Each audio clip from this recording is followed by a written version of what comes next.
Bismillahirrahmanirrahim. Assalamualaikum warahmatullahi wabarakatuh. Terima kasih kepada Cikgu Nasir selaku pengurusi atau pengendali program ini, dan juga kepada semua muslimin dan muslimat yang hadir pada pagi ini. Alhamdulillah, bersyukur kepada Allah Subhanahu Wa Taala kerana dengan izinnya dapat bersama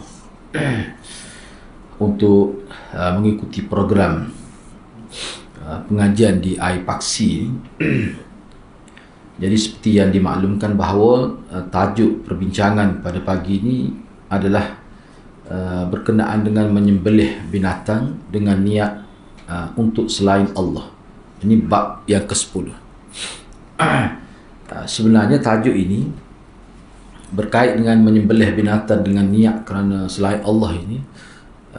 Wallahu a'lam, setakat yang saya baca melalui kitab, sebenarnya tidak ada khilaf di kalangan ulama tentang haram.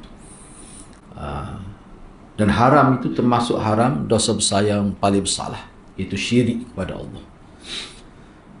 Dan sebenarnya tajuk yang ke-10 ini, dia kalau kita lihat kepada sejarah masyarakat Arab Jahiliyah, ini merupakan satu acara yang sangat penting bagi mereka.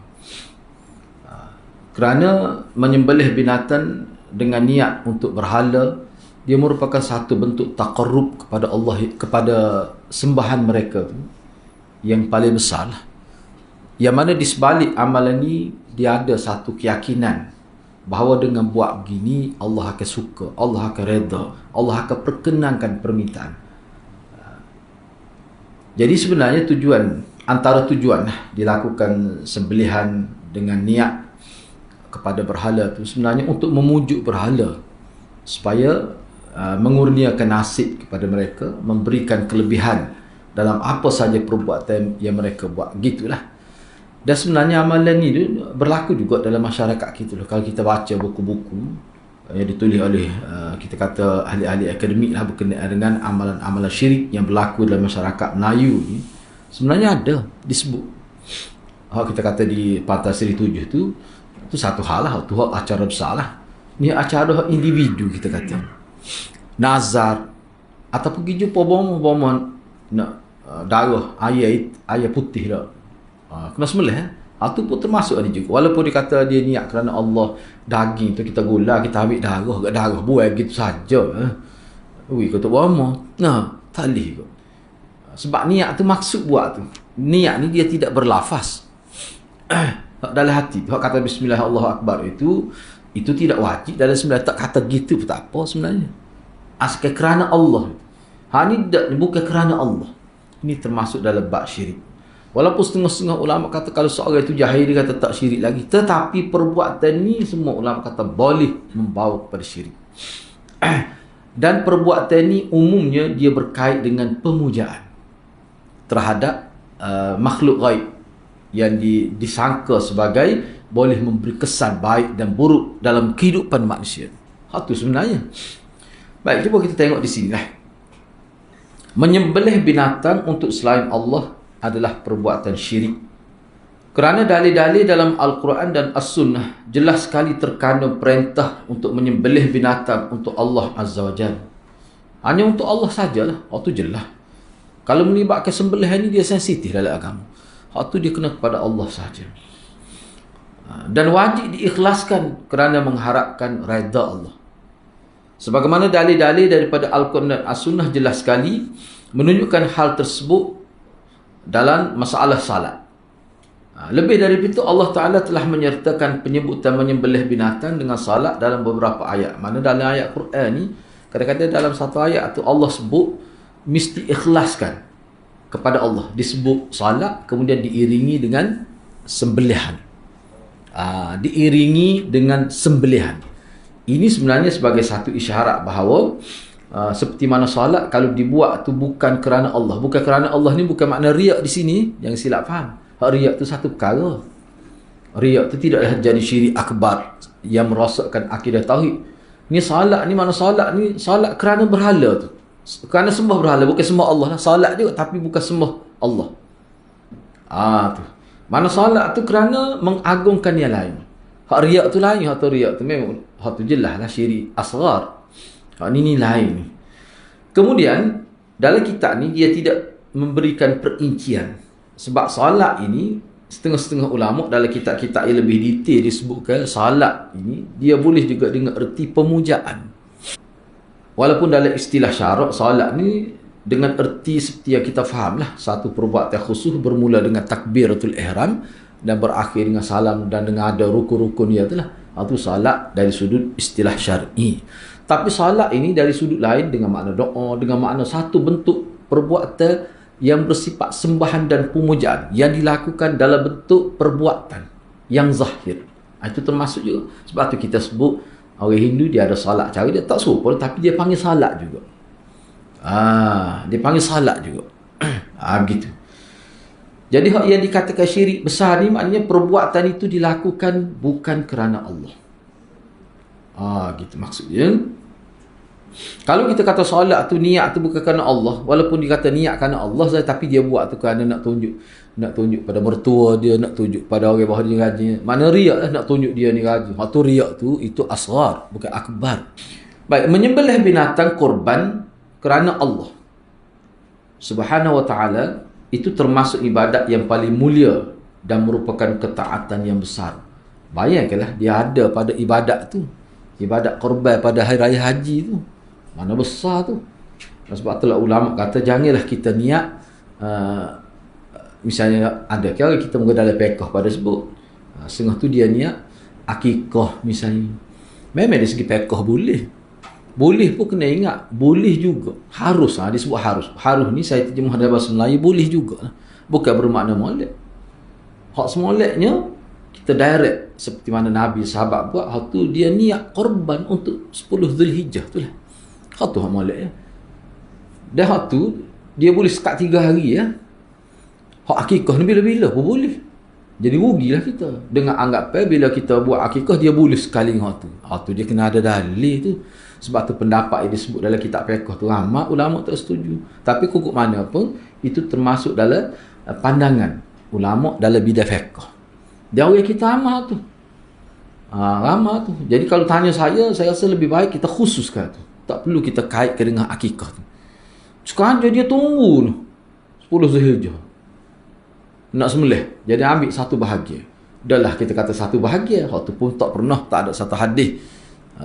Kerana akikah ni memang kambing ataupun biri-biri. Hak tu.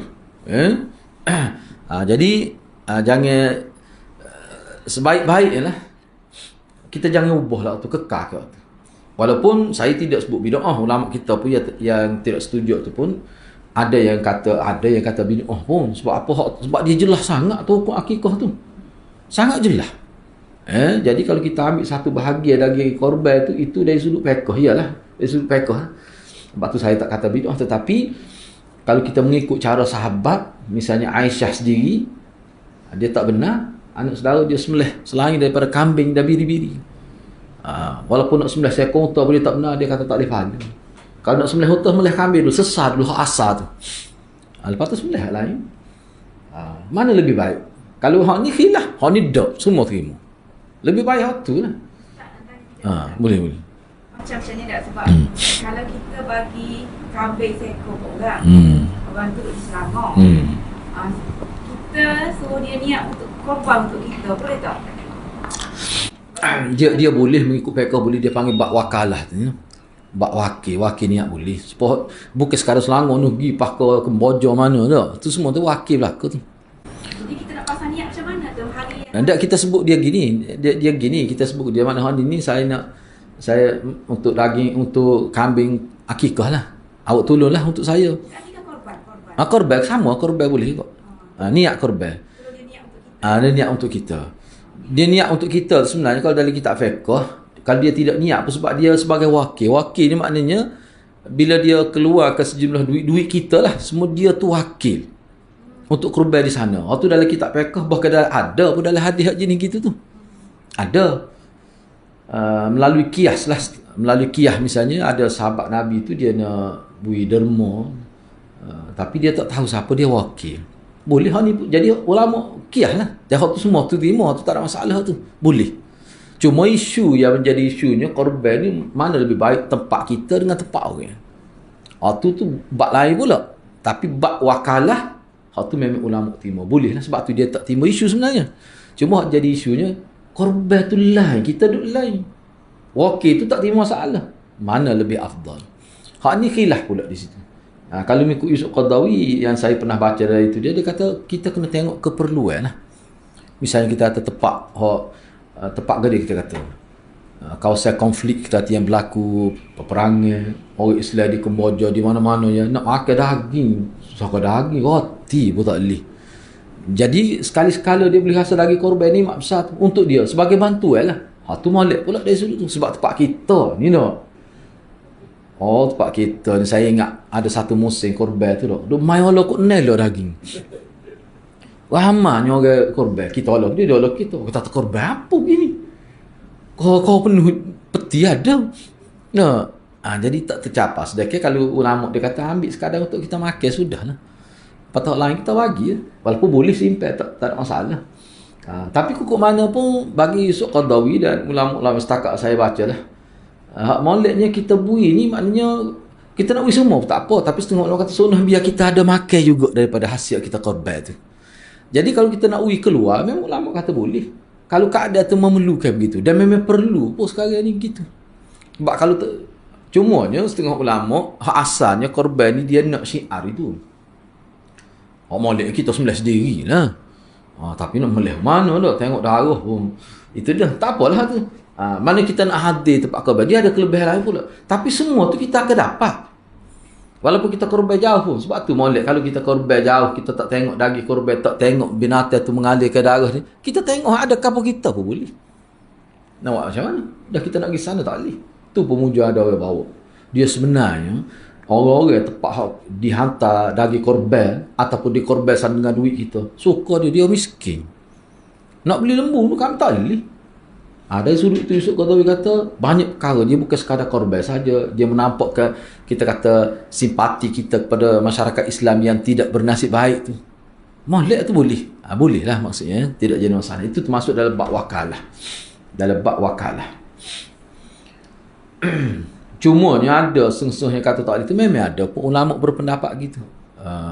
Jadi bila pendapat ulama ni, kita boleh tengoklah mana kita rasa paling sesuai dengan zaman tu. Begitulah. Kalau kita pegasok kan, jadi tak ada ruang rasa lah. Tak ada ruang. Umat Islam setengah tempat tu nak makan daging pun tak ada ruang. Kalau di Saudi tu saya baca, hebat cara dia berfikir, maju korban dia ni sehingga dia sediakan freezer. Maknanya daging korban tu dikumpul. Dah ramai, kadang 10 ekor. Biasa je di Arab Saudi ni korban kadang-kadang 100 ekor seorang tu korban. Dia buat macam mana? Dia urus daging korban. Dia boleh dalam freezer kan? Jadi dia tahu dah orang kapur dia mana miskin. Dia beri sekilo sebulan. Jadi maknanya daging korban dia boleh makan setiap bulan. Enggak orang miskin dah ni. Berapa lah ni kita kata sekilo daging? Tak beli mana dah. Orang miskin. Dah hikai pun berapa. Dengan dia buat gitu, maknanya dia boleh mencapai maksud itu.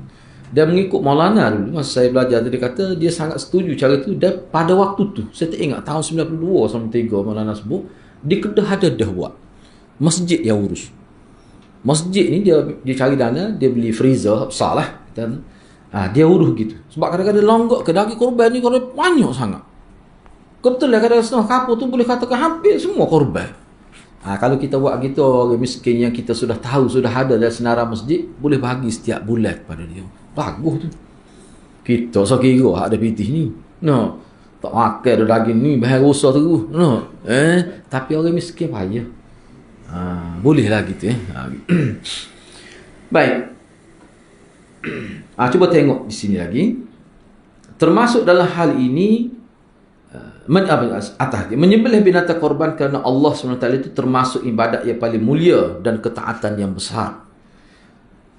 Kalau nak sebut dari segi falsafah, saya sebut sikit lah segi falsafah dia lah. Sebenarnya korban ni sebenarnya selain daripada maksud-maksud kita maklum, dia juga merupakan satu bentuk latihan untuk menunjukkan kesanggupan dalam agama. Itu sebenarnya. Sampai kepada, sebab dia bila melibatkan sembelihan darah tu, dia nampak macam nak membiasakan diri kita dengan jihad. Sebab jihad ni dia berkait dengan mati. Kalau dulu pergi agak nampak kena tetok tu, siapa tubik darah, terbelah kepala. Banyak ke sahabat Nabi ada tu kena tetok sini, siapa mata pedai masuk sakak dia hari-hari. Kalau tidak putus ruah. Tubik habis organ yang atas pasir. Jadi sembelih binatang ni kira-kira bila tengok darah tu jadi tak takut. Tu nak ayatnya isyarat kepada jihad perjuangan. Sanggup jihad tu maknanya bukan kita nak pergi tetok orang tidak Islam tu. Tak. Maknanya sanggup segala-gala untuk agama. Dia isyarat situ falsafah dia sebenarnya. Antaranya ni boleh tengok dalam Hikmatut Tasyrik. Ada buku Hikmatut Tasyrik di Kosak tu, ada buku Hikmatut Tasyrik wa Falsafatuhu. Dia bincang apa hikmah di sebalik pensyariatan hukum ni dalam Islam. Kena tahu. Bapa yang kita kata ambil wuduk ni basuh hujung anggota. Hak peliknya ketung ambil wuduk. Punggung tak basuh. Apa jadi gitu? Sepatut kita basuh situ lah. Ketung situ kan, bukan tubik di siku. Apa jadi gitu? Semua tu dia bincang dalam tu lah. Baik. Termasuk dalam hal ini apa yang telah dilakukan oleh orang-orang bodoh di Mekah. Tengok bahasa dia, bahasa Indonesia ni. Lembut benar tu. Termasuk dalam hal ini apa yang telah dilakukan oleh orang-orang jahil di Mekah. Agak-agak sikit. Iaitu mereka menyembelih binatang untuk makhluk halus yang lain, makhluk ghaib yang lain, misalnya jin dan sebagainya, ataupun jembalan yang menjadi peliharaan mereka. Dia sebenarnya bagi mereka mereka kita kata berkawan dengan jin dan sebagainya, mereka ada kepentingan duniawi. Ada kepentingan dia nak tanya masalah ke apa. Ada tu dia kenal tu. Sebab tu umur kita lah ni, kita tahu apa sebab tu dia istilah jamu, dia wi makan ke hak itik tu lah, itik sehati tu lah. Ni wi makan tak nampak ni. Dan saya pernah tengok dia wi ikut celah kaki. Tua dah. Kita kata makan nasi lagu ni. Ya kau mau kata bola duk gi. Orang tahulah kapu tu dia jenis merah orang tua lah. Kita pun duk pergi rumah dia saja ya. Engko dia tua benar lah, kita budak-budak. Terus saya tengok dia. Hodoh pelik nampak. Terbuat klik buat lagu tengok cermin tu dah. Hodoh pelik nampak. Dia colok kaki ni makan. Pasti dia makan gini ya. Ya Allah dulu kau kawan tu. Tak nampak apa kita kata kita duk kata gila orang tua ni no. Rupanya dia jamu tu. Padahal kita tahu makhluk halus tak akan nasib bagi kita. Bapa buat juga tu. Itu satu bentuk pembodohan yang dilakukan oleh makhluk halus. Maknanya hakikat tu orang tu sudah jadi hamba tu kepada makhluk halus. Dia tak akan nasib tu. Jadi kalau setahu tu boleh buat, sebenarnya hakikatnya ikut jin tu suruh tu. Buat belaka tu tak tahu dah syirik tak kira dah tu. Kau siapa tahap tu. Sebab tu perkara tu dia kena tutup tu. Sebab tu ulama kita tak benar. Walaupun perkara tu ada setengah ulama kata boleh untuk orang-orang yang kuat supaya Imam Ghazali sayang dengan jin, tapi jin ngaji dengan dia. Bukan dia ikut jin. Jin tak boleh nak kawal je. Tapi kalau kita nak buka seluah-luah benda ni kepada orang kampung biasa dah, rosak. Jangan tebal main. Tak boleh. Itu atas dasar sadduz zara'i. Itu tidak dibenarkan. Baik. Seterusnya. Tu tak habis lagi tu. Dahulu jika membeli atau membangun rumah dan menggali telaga ke, menggali kita kata parit ke untuk saluran kepada tanaman tu, mereka akan sembelih binatang supaya jin hak duk jaga kawasan tu tak ganggu mereka. Supaya kita ni lah dulu kan semangat puja pantai supaya nelayan tu dapat untung dalam proses mereka mencari rezeki di tengah laut itu, supaya tidak diganggu oleh dewa-dewa laut tu.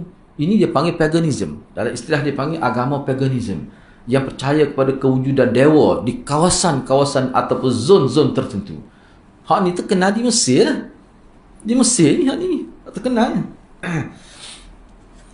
Saya rasa buku di sini pun ada berkait dengan hak tu. Boleh beli, boleh baca lah. Maknanya sejarah hidup masyarakat Melayu kita dulu memang siapa ke tak tu syiriknya. Cuma tak semua berhala seperti mana zaman jahiliah. Tetapi sebahagian perbuatan syirik yang dilakukan oleh masyarakat jahiliah ada dibuat di tempat kita. Tapi alhamdulillah sekarang ni kurang. Tapi ada lagi. Tapi kalau setengah-setengah negara jiran, negara umat Islam juga lah, masih berlaku dengan berleluasa lagi. Sahabat saya pergi, rasa 4 tahun atau 5 tahun saya tak jumpa dia, kelip putih dia. Padahal tak putih mana benda dia. Rupanya dia pergi duduk soluk dalam gua sana. Buat kelip. Dia buat kelip tu, dia sebut saya ni. Jadi tu bomoh lah ni. Tapi saya tak iktiraf dia tu. Sebab kita tak yakin. Sebab nampak pelik. Dia beli. Orang panggil dia tu. Macam toyo. Dekat 3 ekor juga dia beli. Dia maklik rumah. Ni dia guna untuk khidmat kepada dia. Tak ada cara Islam lagu tu. Sebab tu sistem rawatan Islam ni sebenarnya rawatan tidak bercanggah dengan syariat. Tak kira lah doktor, USM. Kau tu rawatan Islam belaka tu. Orang kita ni silap faham kadang-kadang. Dia kata rawatan Islam ni mana orang duduk jampi tu. Hak tu saja. Tak. Tidak begitu. Islam belaka tu. Asalkan betul tidak bercanggah dengan syariat. Islam lah. Enggak doktor Islam ni kadang-kadang. Mai sunat dulu nak buat pembedahan tu.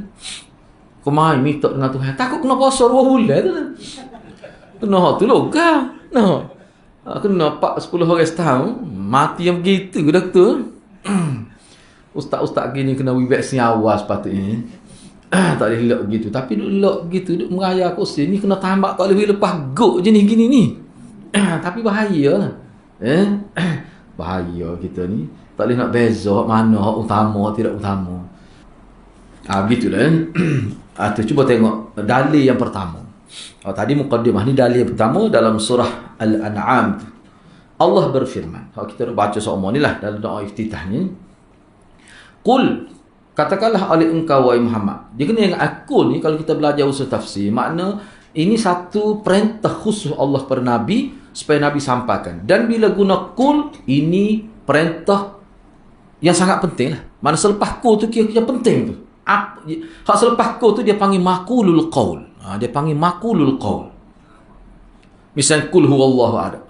Allahu ahad, huwallahu ahad, dia panggil maqulul qaul. Jadi bila maqulul qaul kepada qul, ya Allah perintah direct pada Nabi, khitab lin Nabi, khitab lil ummah. Jadi kita pun kena ambil jugalah peranan ni sebab bila Allah tuju pada Nabi, mengikut kaedahnya Allah tuju pada kita. Jadi apa yang disebut selepas qul itu sangat penting. Sehingga ulama kata maqulul qaul tu kena diberikan perhatian. Apa dia maqulul qaul? Inna salati wa nusuki wa mahyaya wa mamati lillahi rabbil alamin. Maknanya ini satu takrir, satu iqrar, satu janji kita dengan Allah. Sesungguhnya salatku, wa nusuki, sama ada kita terjemah ibadat sembelih kita ataupun ibadat haji, boleh kedua-duanya terjemah itu, nusuki itu. Wa mahyaya, hidupku, wa mamati, dan matiku, semuanya kita nak abdikan kepada Allah SWT. Untuk Allah dalam semua perkara. Dan ini sebenarnya terzahir dalam kehidupan umat Islam sebenarnya. Setiap apa kita nak buat, nak akad ni, nak minum, baca bismillah, semua dengan bismillah. Kalau tak ingat doa-doa khusus Nabi ajar yang banyak tu, kita sebut bismillah tak apa dah. Tu ayatnya tauhid, semua kita buat, kita baca bismillah. Jadi orang yang faham perkara itu, falsafah bismillah, dia sentiasa buat bismillah, payah nak berlaku syirik pada dia. Kalau payah sungguh, hak tu tujuan dah payah dia nak buat maksiat, dan nak buat apa-apa bismillah. Semua bismillah. Tu falsafah bismillah sebenarnya. Dan bismillah ni dia boleh untuk semua perkara. Walaupun adalah misalnya sembelih dia tak sebut bismillah. Bismillah Allahu Akbar. Bukan Ar-Rahmanir-Rahim, tidak. Adalah tu. Tapi tempat lain boleh katakan gitu. Bahkan tak ingat nak masuk bilik air pun baca bismillah boleh. Semua ulama kata boleh. Tak ingat masuk bilik air nak baca doa ke dia. No. Bismillah. Ayatnya besarnya falsafah bismillah tu. Ayatnya apa yang kita buat semuanya lillahi rabbil alamin. La syarikalah. Dia tak sudah setakat itu, dia tak cukup setakat itu. Dalam masa yang sama dia kena jauhi diri daripada syirik. Tak ada hak boleh hak kita kata sekutu, hak sama dengan Allah, tak ada. Walaupun sebesar zarah pun. Itu i'tiqad tu takrir. Nak kali semaya sebut tu. Enggak semaya fardu saja 5 kali. Mai sunat lagi. Banyak wa bidzalika, dan demikian gitulah kalau saya terjemah kelas, hak gitulah umirtu, hak aku diperintahkan. Hak Allah perintahnya gitulah. Wa ana awwalul muslimin, dan aku ni orang yang mula-mula, orang yang pertama-tama berserah diri kepada Allah. Pertama-tama tu ulama kata maksud pertama-tama tu maknanya sebagai isyaratnya segera. Sama-sama gitu. Pada pertama warna kita ni tak tahu bilangnya berapa dah. Baik, tak apalah. Itu dalil yang pertama.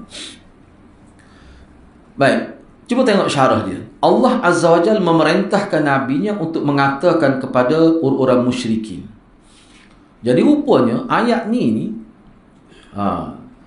Allah perintahnya bukan sekadar sebut pada orang Islam. Kita kena faham lah. Setiap kali ayat tu, kalau kita baca dalam kitab ulum Quran ke, usul tafsir ke, memang Nabi ni bila turun ayat Quran, dia arah sahabat dia pergi baca pada orang kafir. Hak peliknya orang kafir tunggu wahyu. Kadang-kadang kalau tak ada sehari dia kita tanya, tak ada bunyi hari ni. Dia kita tanya. Sayyidina Ali ni antara yang disebut sahabat Nabi yang ditugaskan untuk sebut Quran. Bila turun ayat Quran, wahyu pergi baca pada orang kafir. Lepas tu letak pula di papan kenyataan di Masjid Madinah, hak nama Ustuanah disebut dalam Sahih Bukhari ni. Dia ada di tiang masjid tu satu papan kenyataan. Manakala ayat Quran tu sahabat-sahabat boleh nulis lah, pergi tulis situ. Mana-mana sahabat bila pergi masjid dia akan pergi ke tempat tu nak tengok ada wahyu baru ke tidak hari ni. Tu. Jadi makna orang tidak Islam ni sebenarnya kalau kita berapak dengan dia lah di pejabat ke apa, kena baca ayat Quran. Baca biar dengar. Tak seduk hurah gitu sabut dia. Mana pandang-pandang tapi biar dia dengar ayat Quran. Lepas tu kalau dia nak sebut Allah, biar dia sebut tak apa. Tak apa tu. Tapi biar dia sebut dengan betul lah. Gitu sebenarnya. Maknanya pendedahan Al-Quran pada non-Muslim zaman Nabi itu berlaku dengan meluas. Baik, cumanya beginilah. Cumanya begini. Kalau kita dedah ayat Quran kepada kita kata non-Muslim tempat kita ni, ada faedah ke tidak? Sebab apa kalau zaman Nabi ada faedah? Sebab dia orang Arab. Mereka tu terdiri di kalangan penyair-penyair. Baca kadang-kadang dia lebih faham daripada orang Islam makna tu. Sebab dia lebih mahir bahasa Arab. Tapi kalau baca bercina, ada jual kain sini. Cepat tu dia pula kata acu terjemah. Kita pula terjemah tak boleh. Lepas molek. Jadi maknanya pendekatan dakwah tu. Jadi kalau kita nak ambil dari segi orang panggil fiqh sirah, kita kena proses maklumat tu. Tak boleh kita nak buat street, nak buat zahir. Dulu Nabi suruh baca, kita pun suruh baca. Pok dia neng apa lah tak erti ni. Aku bersarak wah buta, tak erti. Pergi baca Quran. Maknanya pendekatan tu kena lain lah. Tak boleh kita tiru sebiji gitu. Tapi kok mana pun maksudnya kena sampai kepada orang tidak Islam wahyu ni. Lagu mana? Dia tak serupa dengan zaman Nabi. Kalau zaman Nabi baca gitu pun tak apa. Kadang-kadang dia lebih faham. Misalnya dalam riwayat sebut Abu Jahal lah, Abu Jahal. Abu Jahal ni antara ayat dia pening Al-Qari'ah ya. Apa maksud? Dia tahu makna Qari'ah di segi lughah. Abu Jahal ni penyair. Syair dia digantung di kelambu Kaabah disebut. Hebat dia tu orang Arab dulu. Kalau tak boleh, kalau tidak penyair, tidak boleh berbahasa dengan bahasa yang menarik, tak boleh jadi pemimpin. Syarat pada waktu tu. Nak ayatnya kedudukan bahasa pada waktu tu. Walaupun tak boleh nulis pun, tapi bersyair boleh. Sebab hal tu jika nadi masyarakat dia. Sebab tu Quran tu. Dan sebenarnya itulah maksud Allah. Jadikan bahasa tu menjadi minat masyarakat. Sebab Allah sebagai pensedia awal untuk turun wahyu terakhir dalam bentuk bahasa, dalam bentuk ilmu, dalam bentuk maklumat. Jadi kalau kita nak tiru sebiji gitu, kita nak baca pada masyarakat kita tempat sini, hak Cina tu, hak kecek Melayu pun tak tela lah gitu tu. Soh ke bahasa Arab, tak tercapai maksud. Jadi maknanya kena fikir dari sudut lain lah. Kena fikir dari sudut lain. Tapi kalau masyarakat Arab zaman Nabi gitu, gitu ada kesan. Cuba tengok Sa'ab bin Mu'ah. Mus'ab baca ayat Quran, sama sedah berimeh. Tak ada habis baca, tutup mulut kau itu ni, bobo pajar dan sekat ni. Ni kau orang panggil Qurannya dia tanya. Berimeh selalu. Itu juga berimeh. Hak peliknya bila berimeh tu dia kata dia akan pergi ke setiap buah rumah nak sampai ke Quran. Selalu. Dalam tempoh 9 bulan, 85 buah rumah mengikut satu maklumat dalam sirah lah. 85 buah rumah masuk Islam dengan jasa dia. Sa'ad bin Mu'az bersama dengan Mus'ab itu. Ayat ni kedudukan Quran tu. Baik. Jadi hak ni bila pergi baca ayat ni, inna salatu, dia faham selalu. Maksud tu patu bahasa pula Allah menarik lah. Moga bahasa wahyu. Jadi Allah Subhanahu wa taala memerintahkan nabinya untuk mengatakan kepada orang-orang musyrikin yang menyembah selain Allah dan menyembelih untuk selainnya, sesungguhnya aku mengikhlaskan untuk Allah salatku, sembelihanku dan segala hal yang berupa keimanan dan juga amal soleh yang aku buat, yang aku hidup dan mati aku di atas amal soleh itulah. Semuanya itu aku tujukan hanya kepada Allah Subhanahu Wa Taala semata-mata. Dan aku tidak mensyirikkan Allah dengan sesuatu apapun. Bertitik tolak dengan kesyirikan yang kalian berada di atas syirik tersebut. Bertolak belakang ni maknanya bukan makna bertolak, maknanya tak sama. Aku buat ni tak serupa dengan hak muduk laku ke hak syirik tu. Itu maksud dia. Jauh sangat. Sebab kamu, kalau kita perhati ke tak, hak tu juga orang kafir buat pun. Semaya, hak dia panggil semaya. Hak tu juga, cuma bezanya dia buat tu kerana berhala. Kita buat ni kerana Allah tu ya. Benda tu juga. Sebab tu bila dia masuk Islam, dia tahu dah adanya salat. Dia tahu dah adanya doa. Dia tahu dah ada dalam bentuk nazar. Semua dia tahu. Cumanya ubahnya daripada kerana berhala, kerana Allah. Itu saja. Jadi tidak maksud. Sebab tu bila seseorang itu masuk Islam, sebenarnya, ni pengalaman guru saya terlibat dalam perkim lah.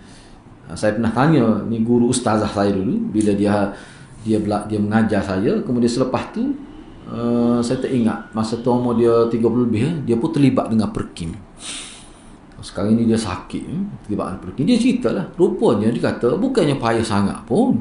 Bila dia telah masuk Islam, misal bila sebut semaya, dia akan tanya kita, dia tak tanya semaya itu apa. Dia tak tanya.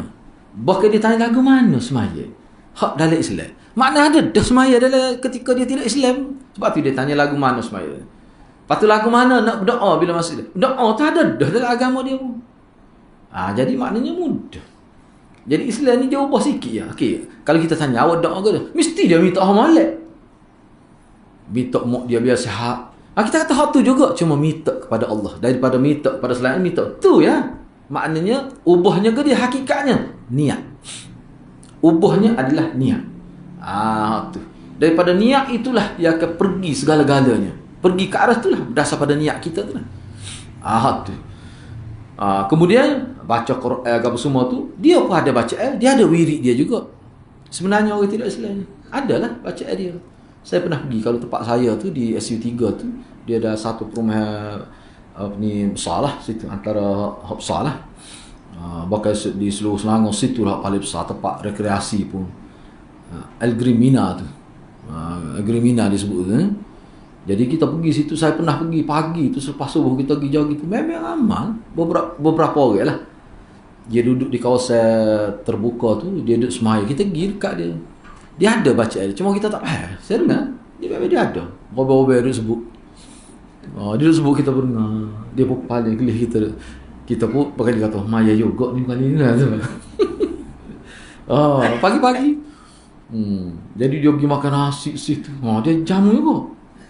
Sekadar untuk dia lah. Mana dia ada konsep semaya tu. Ketika matahari naik. Dia duduk di tempat tinggi. Tempat rambat dia adalah kawasan kelapa sawit. Matahari naik tu. Dia semaya tu. Kata lagu ni. Jadi maknanya bila dia masuk Islam, dia kekalkan solat tu cuma daripada sembah matahari kepada sembah Allah SWT. Itu sahaja. Jadi penghargaan terhadap matahari dia tidak hilang. Penghargaan kepada lembu dia tidak hilang. Sebab tu kita tidak dibenarkan menzalimi binatang. Lepas tu dia kata sembelih tu, kalau tak sembelih jadi lagu mana agak binatang. Tu ya banyak sangat binatang tu. Mengamai tak sembelih. Guru saya kata malah kata lembu ni minyak masuk bahan tak boleh nak kata apa muka Tuhan. Senyap gitu. Kalau orang lain kata dah tu dah tapi muka Tuhan lagi makan seku. Tak ni tak. Tapi tak apa biar gitu. Kalau umat Islam melah lembu perang. Sehingga ada berlaku ada daging lembu import orang Islam ambil secara susut-susut lah tak boleh rumah. Bila dia tahu dia pergi bunuh orang Islam. Muka Tuhan dia. Baik, kalau masuk Islam tetap diberi kehormatan pada binatang tak boleh. Bahkan sembelih tu pun kena jaga. Cuma kita makan dia. Memang dia gitu lembu tu untuk tu dia dibuat. Memang untuk tu. Patut untuk ke dia. Kau tidak buat gitu. Cuba fikir. Susu dia ambil pula atau belak. Sapi tu lah. Dia ambil susu tu. Hak tu lah sebenarnya dia kata manfaat. Tu sebab dia gini sebenarnya. Kita kata kalau di Thailand tu gajah kita kata apa dia anggap. Sebab gajah ni banyak memberi manfaat pada dia. Dulu kan nak atau ambil balok apa pengangkut tak penting tu benda-benda berat gajah banyak manfaat. Akhir sekali biasanya manusia ni dia akan respect, dia akan puja sesuatu yang banyak beri manfaat kepada dia lah. Memang gitu bang. Hak sembah matahari, dia fikir, dia faham matahari ni banyak, tak ada matahari pokok tak hidup, akhirnya sembah. Jadi makna asal sembah itu kerana banyak memberi manfaat pada dia. Baik, antara matahari dengan Tuhan mana banyak memberi manfaat? Matahari pun Tuhan buat. Tu. Ada kata dia tak percaya tu. Di situlah sebenarnya timbul, dia panggil ud'u ila sabili rabbika bil hikmah wal mau'izah. Di situlah berlaku perbincangan di kalangan ulama. Nak sabit tu, dia akan pergi situ juga hukuman. Nak menyabitkan ke Tuhan dia pergi situ hukuman apa kalau bincang. Tapi apa yang saya nak sebut di sini, punca manusia memuja sesuatu kerana menganggap sesuatu tu banyak memberi kebaikan kepada mereka. Sebab itulah, ni sebut rahsia. Kenapa ulama bila sebut tentang tabarruk, berkat, dia mesti masuk dulu akidah Tuhan lah yang beri kebaikan segala-gala kepada kita. Bahkan kalau bukan Tuhan yang memberi kebaikan kepada kita, akan terputus kebaikan itu. Ni oksigen ni, kita kata kalau tidak Tuhan beri, putus oksigen. Semua kebaikan akan ada ketikanya putus. Lepas tu kita kata tu dewa tak akan putus. Dewa ni awak tahu mana dewa, mana sandar dia? Dewa. Bukti dewa tu ada. Awak tak pernah tengok pun. Hak dalam TV tu cerita. Hak hidup-hidup gini ni. Sebab tu dalam kita kata dewa ni sebab burung Garuda. Cuba ayat, sebab siapa dia boleh sebut saya duduk dalam zoo mana burung Garuda. Nak kita tengok? Kena cari dalam YouTube. Orang ada. Bagai tak ada. Tapi semua orang tahu ada. Ada fi khayaliyah. Dalam khayalan manusia. Tak ada bukti. Quran Allah ni ada bukti. Bukti paling besar Quran ni lah. Tak ada siapa dia boleh buat. Ni Allah. Dan dia menyabitkan perkara-perkara yang bersifat kejadian secara kainat ni. Tapi awak panggil dewa tu bukti mari mana? Ada kitab suci kau sabit dewa. Banyak kau tu kalau nak bijak tu. Dalam buku-buku falsafah Islam tu. Jadi hak ni hak kita ada bincang dia berkait dengan hak tu lah. Bapa yang pergi sembelih binatang untuk berhala, sebab berhala tu orang soleh, dia banyak beri kebaikan pada kita. Dan bila dia orang soleh, dia ni akan bawa kebaikan kepada kita. Andai kata dia tak boleh beri pun, dia boleh menjadi orang tengah untuk dapat kebaikan. Tu ya sebenarnya. Sebab tu Tuhan kata ud'uni, minta direct dengan aku, astajib lakum. Aku beri. Tak payah duduk berwasilah dengan siapa-siapa, minta direct. Jadi gitu sebenarnya. Jadi kita kena faham tu. Sebab tu keyakinan bahawa Allah yang memberi segala-gala kepada kita, dia terbukti keyakinan itu dan mesti dibuktikan dengan perbuatan zahir kita. Sebab tu orang Islam yakin semua tak akan minta dengan manusia. Walaupun dia lapar pun, dia tak akan minta dengan manusia. Dia yakin dengan Allah SWT. Dan orang yang yakin gitu, Tuhan tak akan biar mati kelaparan gitu. Kita yakin. Faedah dia, kesimpulan kita kata daripada dalil pertama. Yang pertama, menyembelih binatang untuk selain Allah merupakan syirik besar kerana Allah Ta'ala telah menggandingkan ibadat ini dengan salat. Mana Allah letak sekali dalam satu ayat salat dengan sembelih binatang. Inna salati wa nusuki. Jadi nusuki sini kita ambil satu terjemah lah dengan erti ibadat korban. Ibadat korban. Dia boleh juga terjemah ibadat haji. Haji ni makna ada korban kan? Orang seraya haji tu korban lah. Cuba tengok sepah ni lah dia hurah tu. Gitu. Jadi digandingkan dengan ibadat ini. Sebagaimana orang yang salat untuk selain Allah dikatakan telah berbuat syirik. Kalau kita ambil syirik itu syirik kecil. Kalau tidak syirik besar, paling kurang pun syirik. Syirik kecil. Demikian juga orang yang menyembelih binatang untuk selain Allah, maka dia telah berbuat syirik. Ini memang syirik besar. Kecuali dia korban itu dengan maksud nak tunjuk pada orang. Tu dia panggil syirik asghar lah. Panggil riak itu. Hak ni hak kita duk bincang ni bukan hak tu. Hak kita duk bincang ni syirik dia buat tu kerana hak tu, dengan maksud hak tu. Bukan nak tunjuk-tunjuk supaya riak tu, tidak. Berat lagi pada tu penyakit ni.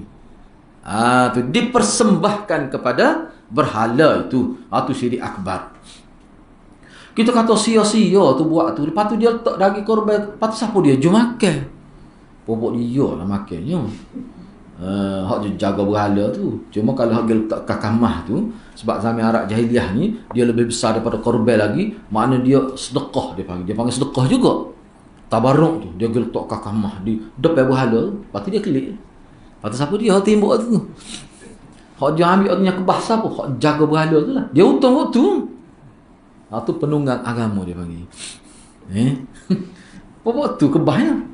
Ada juga ke zaman sekarang ni tu, apa ni kita kata orang agama hak jenis kebah dua orang itu ada. Tu kita bincang semula tu. Tu. Yang kedua, solat dan menyembelih binatang korban termasuk ibadat yang paling besar, paling agung. Sebab tu taklih ni dia gini, dia melibatkan sembelihan dalam semua agama ada. Tak tahu apa. Pelik mati. Rupanya fitrah juga bagian ini. Semua agama ada. Agama salah ke hak betul ke semua ada.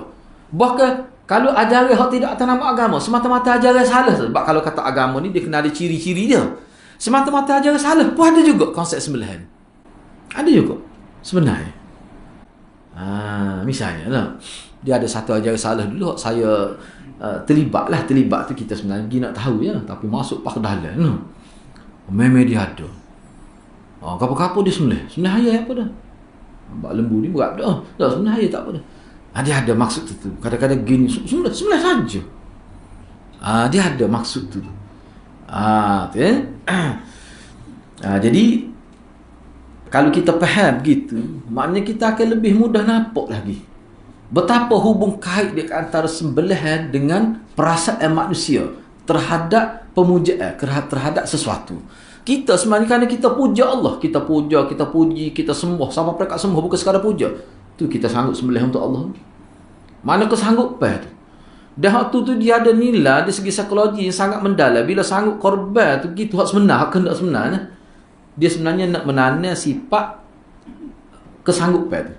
Kalau Syiah dia 10 mahara tu, kalau dalam kitab 10 mahara tu kan dia pukul tubuh tu nak ayat korban kepada agama lah. Tapi agama tu dia sanggup sembelih umat Islam, sanggup bunuh umat Islam, sanggup nak mempertahankan kursi. Sebenarnya hak tu setiap tahun tu merupakan satu bentuk, kita kata provokasi lah. Dan satu bentuk untuk menyatakan kesanggupan penganut dia untuk lawan ahli sunnah. Dalam kitab dia sebut gitu. Kita kata bodoh, kita duduk pukul tu. Nak yang setahu tu sanggupnya. Mana kalau walaupun tidak apa yang ada demo pun kami sanggup dah buat gini. Bahaya.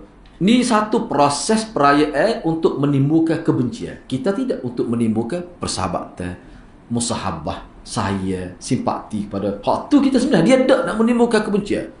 Sebab tu dia kalau ada ruang dia akan bunuh umat Islam. Ajaran dia gitu. Mana ada ajaran lain gitu. 10 mahara tu sebenarnya bukan kata dia pukul saja. Orang kita setengah orang kita sebut itu hidup dalam nostalgia, dia kata. Hidup dalam nostalgia. Betul lah, hak tu betul juga. Tapi hak lebih daripada tu nak ayat kesanggupan dia dengan ahli sunnah. Jangan main dengan dia. Tengok kita sanggup sampai gini. Dia ada ambulans tu, tepi segi ambulans. Hak mana rebah biasa dia ambil lalu, masuk darah. Ada satu kes pula tu. Ni ada dalam video ni. Saya simpan video tu. Tapi dalam YouTube ni tak jumpa. Kali dia delete ke lagu mana tu. Dia bukan sekadar guna pisau je. Guna pedal. Terbelah. Nampak tu lah. Bom. Ping. Rebah.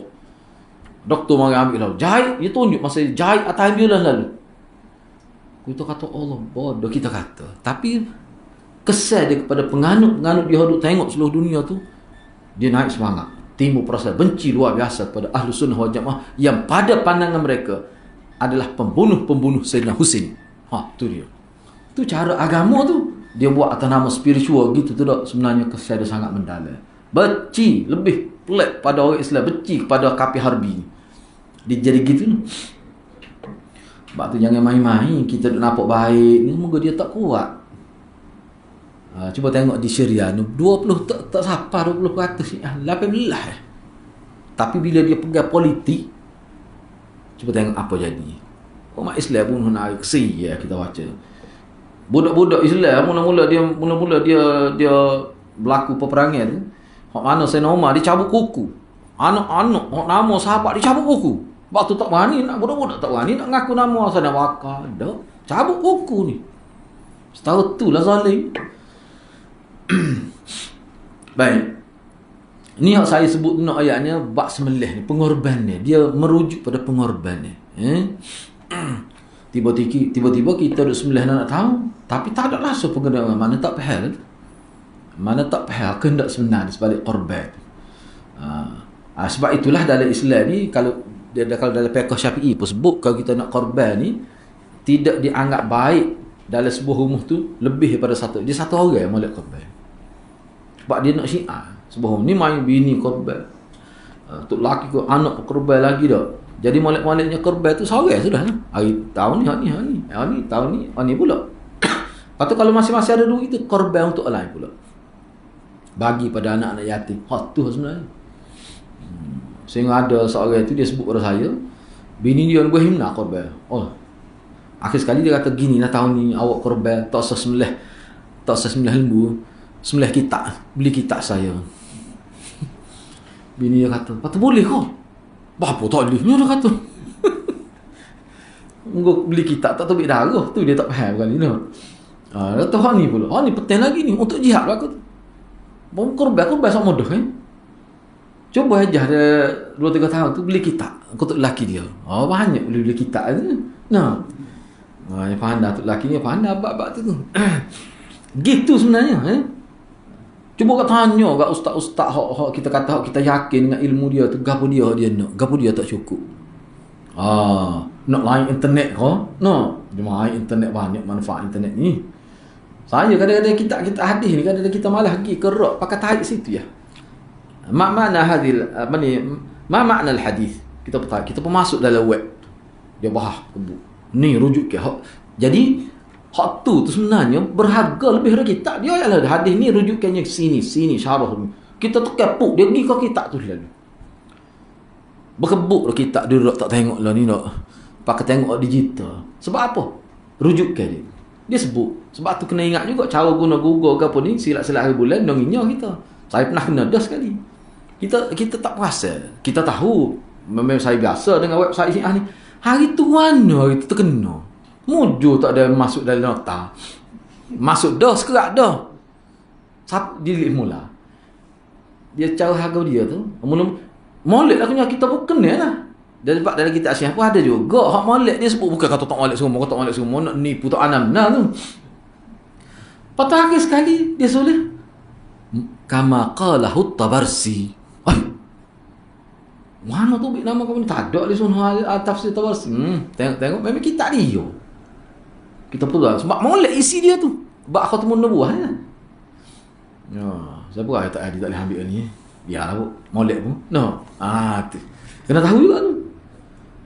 Lepas tu ada kadang-kadang dia memberi satu gambar yang buruk. Sikit je dia. Molek banyak. Beberapa muka surat molek. Sikit je dia. Kita pun cek lalu. Dia punya website Syiah. Aku nak beringat. Kalau tu Syabakatul Fikri, tu tak salah. Kalau dia ada link, banyak-banyak dia ada tulis hujud. Syabakatul Fikri. Sah dah tu Syiah. Boleh tahu lagi. Bahkan kalau kita masuk web utama di Syabakatul Fikri ni, semua kitab Syiah ada situ. Dalam versi baru, sangat menarik. Catatkan dia. Sangat menarik. Jadi kena. Tapi kok mana banyak misalnya kita fasalli li rabbika wanhar kita tahu dia ketubik kenyataan ulama ni dalam kitab tafsir gini ulama hurah. Mana banyak dah menariknya sebab apa? Bukan rakikah, bukan rapuh huraya dia sebab dia link kepada pandangan ulama dalam kitab asal.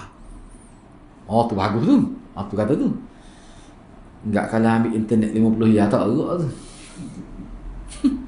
Benda-benda gitu lah biar kita tahu. Memang ustaz kita nak kita aku dia misalnya kau lagu mana. Mana kita sediakan benda-benda tu masuk dalam ribat kita mana berada di ruang jihad itu sebenarnya.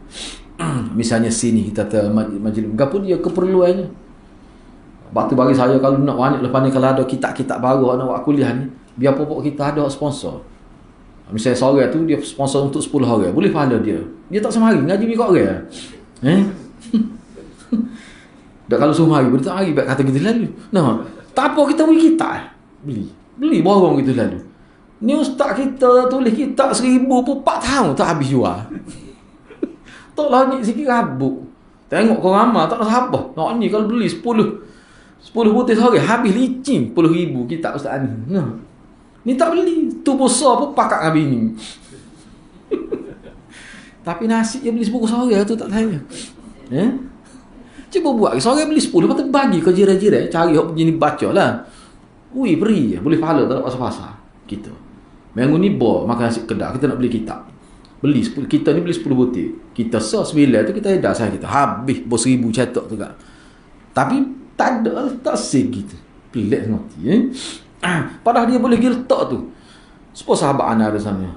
Dia antara beli banyak beli. Beratus dia beli kitab. Lepas tu dia pergi mana-mana tengok masjid di Singgah Mai. Dia letak kitab dia. Percuma tak boleh buat gitu. Ni ustaz bilang cemok kitab Maulana Asri tu dak. Temu tak habis. Pada harga berapa ya? pokok kita tulis kitab ni tarik sendiri. Sebab kalau upah orang tarik 500. Berapa? Sebab nak jual murah. Lepas tu tak penting ni kita kulit macam-macam. Sebab kulit tu kadang mahal pada isi. Sebab kita nak jual murah. Tu mikir pokok kita tulis kitab. Bukan kita nak kata kat orang, nak ayatnya. Tapi tak saya beli lagi. Lepas tu kalau orang ngepek, yang marah. Sebab saya tengok kitab tu, duk gitu tu berapa tahun tu. Cuba kat beli, dah pun habis duit 100, 200, bajet sebulan ke 2 bulan ke untuk 100 riyal. Lepas tu pergi mana-mana kat tengok masjid jumpa belah-belah main, saya ingat tak sebutir. Habis gitu kita. Bos 1000 minggu ya habis. Jadi untuk ustaz kita nak berkarya pun, dia kadang dia nak jual tu, lah ni orang kata, nulis tidak sepayah nak jual kitab. Bahkan pencetak tak berani dah nak cetak kitab-kitab ilmiah dalam bidang agama. Orang kurang minat. Dia nak kitab bak atramen, bak ada lagi, bak jenis beni kepada konspirasi. Baru-baru tu orang nak. Baru tu sekali baca tak berguna pun. Kadang-kadang tu. Apa jadi gitu. Jadi sebab tu dia. Dan kita kena ingat industri apa kita kata ilmiah ni, bahagian ilmiah ni menurun di Malaysia sekarang. Tak, ialah salah satu kerana internet tu. Gak buku-buku begini pula kita tidak support. Sepatut kalau selama ni berapa orang? Beli 10 butir orang. Gak masjid di Kelantan, masjid di bawah Maik pun dekat dengan 560. Tak kira surah lagi tu. Sepatut kalau ustaz-ustaz kita tulis pada pokok kita je letak di masjid. Begitu ya kita boleh pahala. Kalau kita baca pula lagi besar lah pahala. Tak terlitah kita nak buat benda lagu. Sedangkan saya tengok dalam internet, kalau di barat tu, dia tunggu ni di tempat tol. Tempat orang masuk, Allah. Bagi percuma kita. Kalau di Saudi, dia orang kaya ramai, dia beli karya ulama. Kita kata, apa yang jadi siapa? Apa yang ada PDF tu, apa? Kenapa jadi ada kitab PDF? Apakah penulis tu mudah-mudah saja nak uya orang ada? Tak. Ada orang kaya beli karya dia. Lepas tu dia upaskan yang masuk. Jadi dibayarlah. Sebab tu penulis-penulisannya dia tak perlu kerja. Dia kerja nulis. Sebab apa? Sebab dia dihargai dengan dibayar. Dengan bayar itulah dia boleh guna untuk hidup dia je. Tidak kata petai jual ya penulis ni. Nah, sebab apa tu tak ada dah. Tak ada untung. Untung ni maksud saya untuk membiayai keperluan hidup dia. Tu ya sebenarnya. Sebab buku Maulana tu banyak bertimbang tak habis. Beli barang murah mana berapa kita berkenaan Wahabi tu. Wahabi tu banyak tak habis tu. Berapa iya ya? Belah-belah iya ya. 18 iya nak beli baju beli sebelah tu. Pelik sungguh kita ni beli kat 10 butir sawit letak mana-mana tu. Kau orang suka Wahabi kan lah ni. Saya tengok memang Wahabi ni paling diminati. Mana-mana pun orang sebut. Ni buat Wahabi ni, orang suka Wahabi ni. Sebab dia Wahabi ni, kalau ni tarikh sesuai di Malaysia saja tarikh yang saya sebut ni. Wahabi ni makna simbol nama pada orang yang minat pada sunnah. Dia panggil Wahabi lah. Tu tarikh tu sesuai di Malaysia saja. Luar mungkin tak sesuai. Sebab tu kalau nak suruh orang sebut kita berwahabi lah. Gitu. Jadi bagi saya buku tu perlu masuk dalam masyarakat. Dia letaklah di sekolah mana-mana pun. Kalau sekolah tu benar lah. Di maktabah mana-mana pun beri kepada sahabat kita. Tak boleh kau buat kalau hari ni kau bagi hadiah kita. Tak boleh. Apa tak boleh buat gitu. Duk coklat. Tu kecil mani tu. Ni ambil orang ni. Minggu depan saya nak dia tinggal kosong. Tak boleh buat aku benda tu. Orang nikah nak lagi. Awak bagi tu buku. Biar minat membaca tu. Tak ada dah pinggir aku lah ni. Rupanya dia orang hadiah ke dia pinggir tu. Ada lagi dia terlupa nak buat. Tak tulis. Orang hadiah ke dia banyak dah tak kena. Orang lain pun duduk pasing gitu. Terlupa nak buat tu. Biarlah kita kata tak apalah. Moga dia sekurang-kurang maknanya tidak duduk saja bagai tu. Buku pula tu ni. Lepas ni tak apalah cikgu saya boleh sedia balut. Cikgu saya tolong balut tak apa. Nak pergi nikah ni nak 2 set atau apa tak boleh buat gitu. Tu proses kita nak menyemarakkan budaya membaca lah kita di kalangan masyarakat tu. Bui buku Wahabi tu. Pertama kalau kita tengok ni nampak suka sangat sebut Wahabi, hadiah tu masa dia nikah kau ngek kau anak dia kau. Apa ke dia? Tak boleh. Ni kau jauh model lama tu. Saya rasa baik gitulah. Barulah kita membantu ustaz-ustaz kita ni. Ustaz kita ni tak minta selalu ayat lah. Sebab dia baca dah hadis. Nabi tak suka. Orang duk minta-minta je. Jadi dia tulis kitab merah putih-putih mata. Kita beli sebutir pakak sekeluarga. Nak cetak 1000 pun 4 tahun tak habis. Umur sak asing ni bertemu lagi kitab tak habis. Dia kata sekadar lepas, sekadar tidak rugi je. Tapi nak buat kuliah kat, tulis, buat nota, akhir jadi kitab. Pok kita tak boleh. Nah, gitu ya. Patu hotu tu korban juga tu. Cuma tidak semelih. Pelik ngerti. Bos 1000 tu kat Al-Matta ya habis. Saya rasa kena buat gitu dah. Dah tahu duk main lagu ni. Lepas tu nak sebut kembali dah, nak kecek takut. Nak halau kita pun takut juga. Tak kena gitu. Biar ada perubahan. Baik, cuba tengok lagi sini. Tu bahagian ngepek sikit lah tu, kira-kira tu. Tapi bak korban juga tu. Musim raya ni ramah klik bunyi khabar ni. Tunggu di pasir putih lagi. Pakat ui kita kok nela gitu ya. Tak boleh buat gitu. Ni duk ui air botol saja. Ui sekali ni bisa kita tu. Dia klik. Orang kita baca kalau ui beri, so ayat dia baca. Memang dia baca. Tamu-tamu kalau tajuk menarik dia baca. Sekoknya dia tahu budaya kita berubah. Maknanya pemahaman tahap kita kata galak ke membaca tinggi sehingga sanggup orang korban ui saja kita. Bapa tak boleh buat gitu. 10 putih seorang. Tinggal meja ya kena tinggal. Kena buat gitu. Kalau tidak, rasa duduk sahur lah ngaji Bukhari. Tak ada makna tu. Tak nak suruh Maulana. Ya, mungkin dia tulis kitab. Faham. Tapi payah-payah orang gitu ni. Tu masalah. Tak apalah, nak tulis ayat lah. Baik, seterusnya cuba tengok lagi. Wajib ikhlas. Yang ketiga tu wajibnya ikhlas kerana Allah dalam semua ibadat. Ni dia panggil miftah, kunci kepada penerima ibadat. Tu tak lagi dia. Tak payah sebut tu sebenarnya. Cuma sebut tu sebagai tazkirah. Yang keempat, ibadah adalah tauqifiyah. Ibadat tauqifiyah. Tauqifiyah ni dia sebut sini, saya baca sini dulu. Ibadat adalah tauqifiyah, iaitu menunggu perintah dari pembuat syariat, yakni Allah. Kerana di sini Allah berfirman, dan demikianlah yang diperintah kepadaku. Tauqifiyah ni gini. Kalau saya tengok tauqifiyah ni sesuatu ibadat tu dia kena ada dalil dulu baru boleh beramal. Mana terhenti untuk diamalkan dalam bentuk ibadat bila ada dalil. Tak ada dalil tak boleh. Tu dia panggil tauqifiyah gitu. Itu dalam istilah dia. Tapi kalau dalam bab makanan halal, kecuali ada dalil yang mengatakan dia tidak boleh makan kerana sebab-sebab tertentu. Jadi haram lah kalau ada sebab tu. Misalnya bahaya kepada kesihatan, ada racun dan sebagainya. Lepas tu binatang ni dia sifat dia ni kotor sangat misalnya. Sebab bewok tu kotor. Tak boleh tu. Sebab apa? Takut jadi kesal pada tubuh tu. Kesal pada minum banyak kali tu tak boleh. Kalau kotor dah. Kita tu air kapung tu lebih kurang bewok tu. Tidak seperti bewok lah sikit tu. Tapi kau nak kira berat juga tu. Taruh gamuk. Kita kata, gitulah ustaz dia tinggi zat tu. Pula tengok. Dia nak makan, dia pandai lah takwil tu. Dia kena faham lah tauqifiyah tu gitu. Sebab itulah orang kita nak sebut. Mana dalil? Kalau sebut ibadat, tauqifiyah. Kita tauqifiyah ni lah. Mana dalil? Awak kata mana selipar Jepun tu kalau tak puk jadi cepat beranak tu, mana dalil?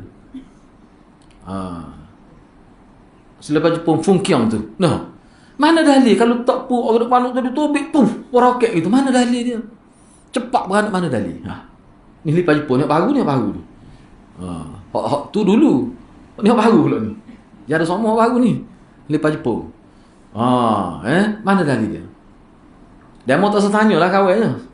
Sebab demo begitu juga. Cuba ayat mana? Kena tanya. Lepas tu dia kata ulama ada sebut. Kena tanya ulama tu. Dia ambil mana dalil. Dia kata nak tanya mana, dia mati dah. Awak ambil kenyataan mana dalam kitab. Kitab tu sebut. Kalau tak sebut tu sebenarnya hak tu sepuluh sambil kedai kopi ya sebenarnya. Tu bagi kita. Satu ayat setahu mana pun.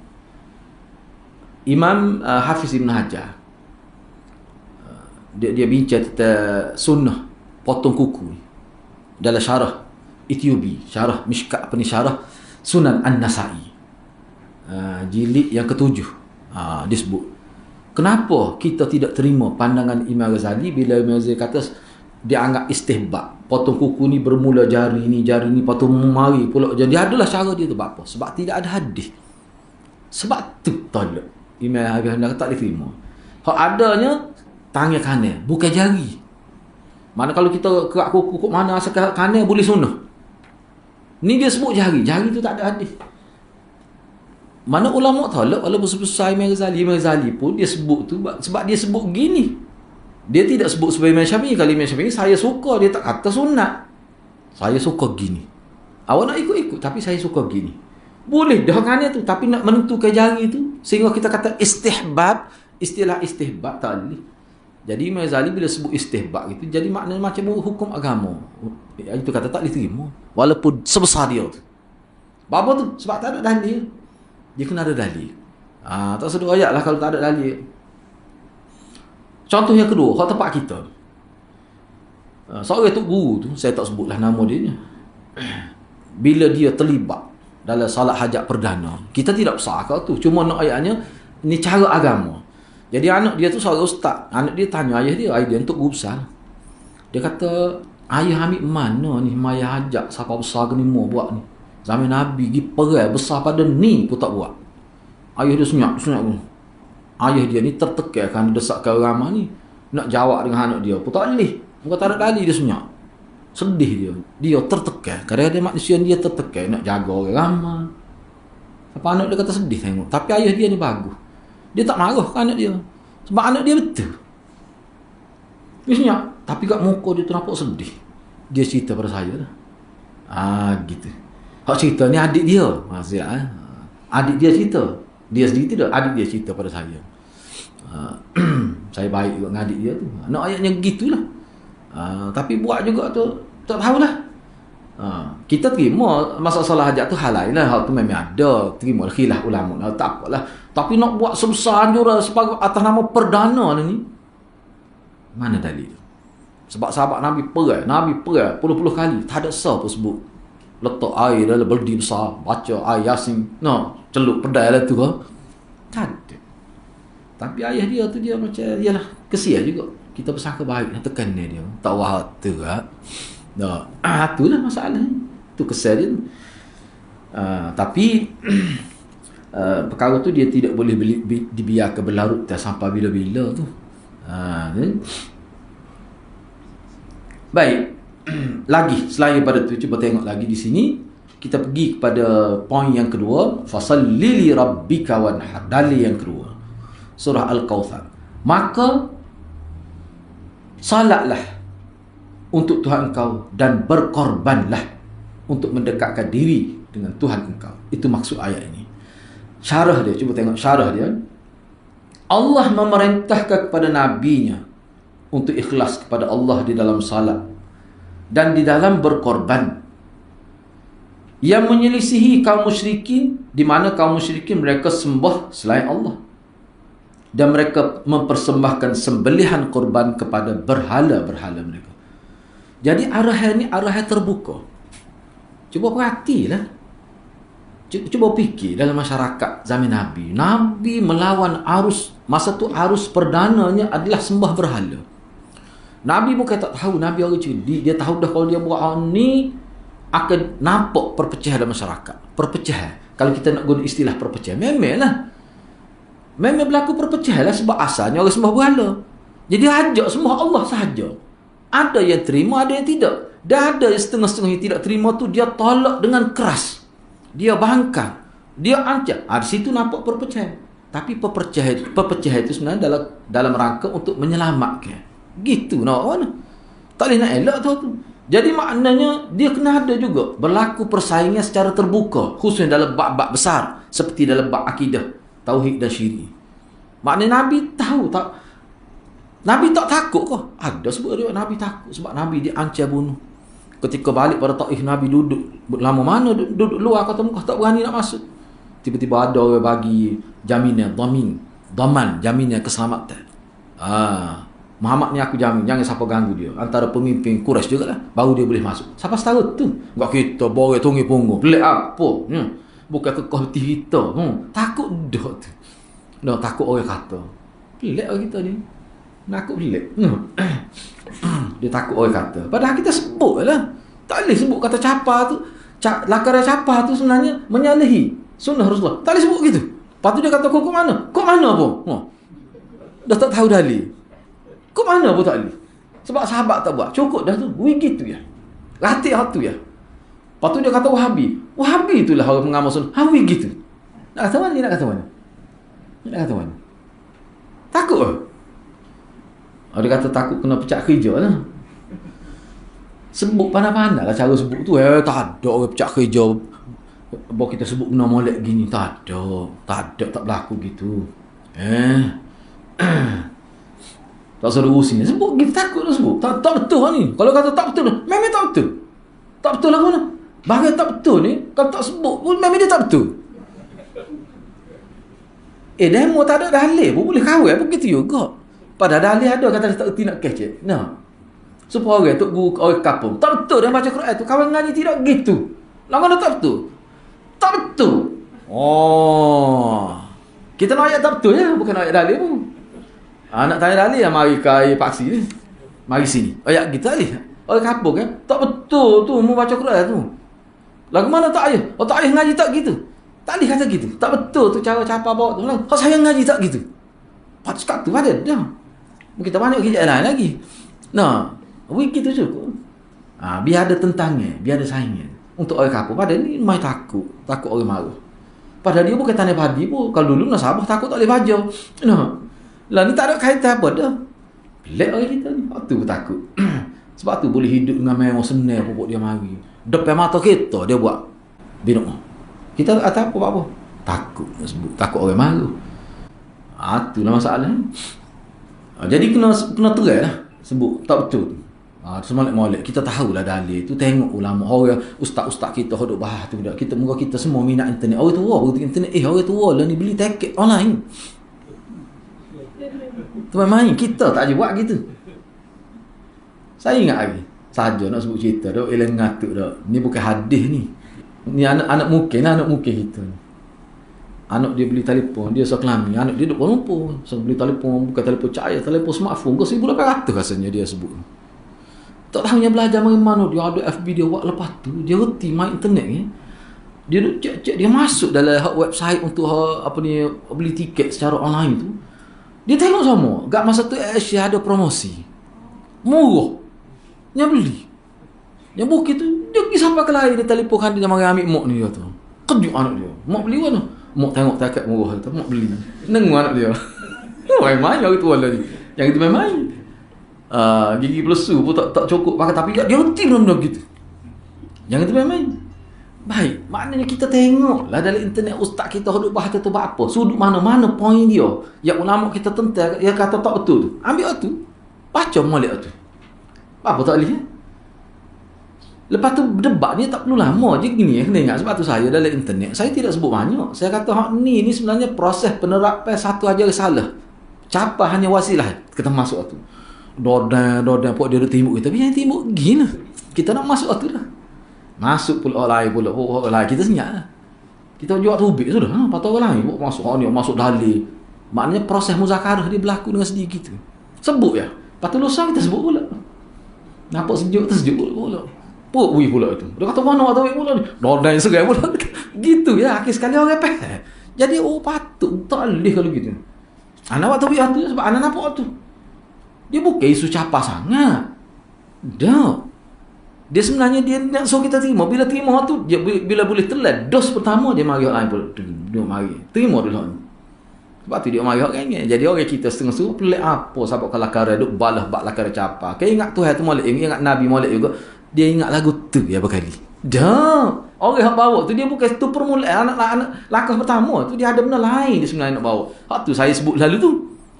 Ini satu proses penerapan ajaran salah. Cuba nak mensyiarkan satu ajaran salah. Capal hanya wasilah sahaja. Marah pada segala kita benar. Lebuk di belakang kita kena. Tapi tak apa. Jadi adalah orang-orang yang akan masuk di situ akan berlaku muzakarah. Masing-masing waktu bila hak ni waktu bi Ali Ashraf Tahanwi ini. Hak ni pula kata saya baca tak ada sahabat pun dia sebut hak kalam daripada Nabi. Semuanya ulama. Faham ada seorang tu mari tu nak sebut perlu benda-benda gitu. Dia kata, saya nak tanya awak, Ashraf Ali Hanwi Nabi ke? Senyap lagi. Kita nak biar dalil daripada Nabi. Kalau orang lain boleh mengeluarkan dalil juga, maknanya itu merabuh hak khatmun nubuwah tu. Akilah khatmun nubuwah tak boleh. Jadi benda-benda gitu ya sebenarnya. Jadi insya-Allah kalau berlaku begitulah masyarakat, orang susah nak menerapkan ajaran salah. Biar tidak ada keputusan pun, dia berlalu begitu. Ni kalau kita duduk dia, pakak duduk dia, belakang dak. Dia akan jadi masalah. Sukalah dia. Cuba tengok jadi Syiah. Syiah ni bagi saya satu fenomena, satu sejarah hitam lah. Sebelum tahun 90 lagi Maulana sebut, pada waktu tak ada siapa pun. Saya ingat lagi. Bila dia sudah parah dah, sudah ramai dia jadi Syiah. Masuk generasi kedua baru orang khabar. Pada tu majlis agama pun tak sedar lagi. Cuba bayang. Pukul 3 pagi guna telefon. Nak kontak orang. Sebab mereka tak ada telefon. Kena pergi cara di public phone. Nak telefon ke majlis ni nak atas kita. No, pada waktu tu. Tapi orang nak boleh terima. Jadi pengalaman tu sepatut kena ambil lah. Jangan pula ni pula nak jadi, bisa jadi beberapa generasi pula baru nak khabar. Tengoklah negara jiran kita tu nak sial lagu mana tu. Setang mana tu. Ni air kamu Allah teruk kita tengok. Siapa perekat tu ludah dalam air ni, tunggu ludah Nabi berkat anak murid minum. Tak siapa lagi tempat kita tu. Kalau lelak boleh siapa lah. Benda-benda gitu ya kita bimbang. Sebab tu bagi saya, kalau kita tak ingat dalil, kita yakin benda tu tersebut. Supaya kapur yakin tajwid tu lah. Dia yakin hak ni salah, hak ni betul. Cepat dia ngaji, dia kata tak betul tu. Dia tak boleh nak berhujah pun. Nak tahu kita ni tak guru dia kata. Dia begitu lah. Tapi tak betul, mati gitu lah. Senyap. Kau tak berani nak kecek depan dia. Tak betul siapa ni. Kita sebut dalam masjid, kejut habis orang. Lepas tu dia tu tak berani nak kecek. Cuba bayangkan kalau ustaz tu kuliah sebut tak capa jadi anak-anak karut ngarut ustaz ni. Mana ada orang kata kata dalam kuliah gitu. Perik ustaz tu. Tak berani nak kecek lepas tu. Tak boleh. Sorang pada dah kecek itu lain dia sudah. No, pada dah ni kat senyap belaka. Sambil nak awak tak nak. No, belaka dah. Tu masalah tu. Jadi ustaz tu sebut macam-macam lah. Tu sebenarnya puncanya. Punca apa jadi berani tu. Sebab tak ada bangkangnya. Orang hak tahu pun senyap. Cuba dalam kuliah sorang kata tak betul ustaz.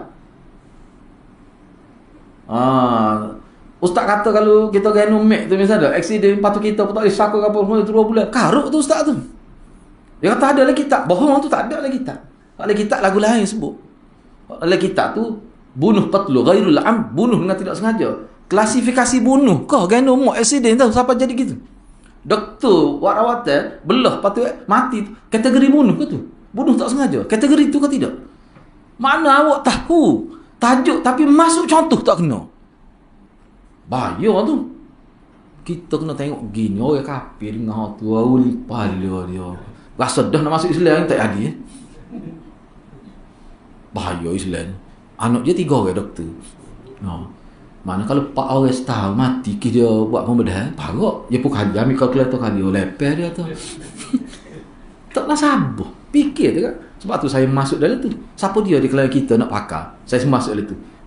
Dalam kitab mazhab Syafi'i sebut dalam sebuah negara Islam, rumah orang kafir tidak boleh lebih tinggi daripada rumah orang Islam. Tu pendapat kuat. Siapa nak pakar pendapat tu? Apa pakar senyap tu? Orang tak pakar pendapat. Pakar hak tu kan. Jadi lagu mana? Hak ni begitulah juga.